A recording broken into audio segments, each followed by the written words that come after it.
Republic বাংলার সাংবাদিক সন্তু পানকে গ্রেপ্তার করা হয়েছে। উনি সংবাদ সংগ্রহের জন্য সন্দেশখালীতে গিয়েছিলেন। সাংবাদিককে গ্রেপ্তার করছে পুলিশ। এই মুহূর্তে সেই ছবি,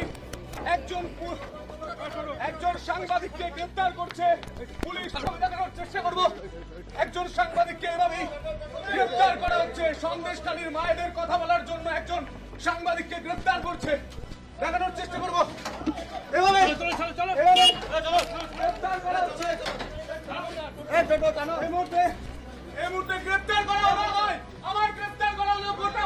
পুলিশের তরফ থেকে জানানো হয়েছে সন্তুর নামে থানায় অভিযোগ দায়ের হয়েছে।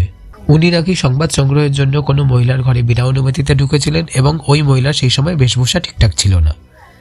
এরই ভিত্তিতে ওনাকে গ্রেপ্তার করা হয়েছে। যদিও এই অভিযোগের সত্যতা নিয়ে সংশয় থেকে যায়, কারণ এতদিনের সাংবাদিকতার জীবনে সাংবাদিকতা করার জন্য যে নিয়ম কানুন আছে সেটা উনি জানেন। তারপরে যে উনি এই কাজটা করেছেন সেটা মানা যায় না। আসল প্রশ্ন হলো, যেখানে অপরাধীরা ধরাছোঁয়ার বাইরে, সেখানে সাংবাদিকরা কিভাবে গ্রেপ্তার হয়? এই সন্তু পানি একসময় অভিষেক বন্দ্যোপাধ্যায়ের চোখে চোখ রেখে প্রশ্ন করেছিলেন, এটা সাংবাদিকদের দাবিয়ে রাখার কৌশল না তো, যাতে দ্বিতীয়বার প্রশ্ন করতে সাহস না পায়? এভাবে কি পশ্চিমবঙ্গের মানসম্মান আমরা বাড়াচ্ছি? গোটা বিশ্বের সামনে আমাদের কি ছবি উঠে আসছে সেটা কি ভেবেছেন প্রশাসন কখনো?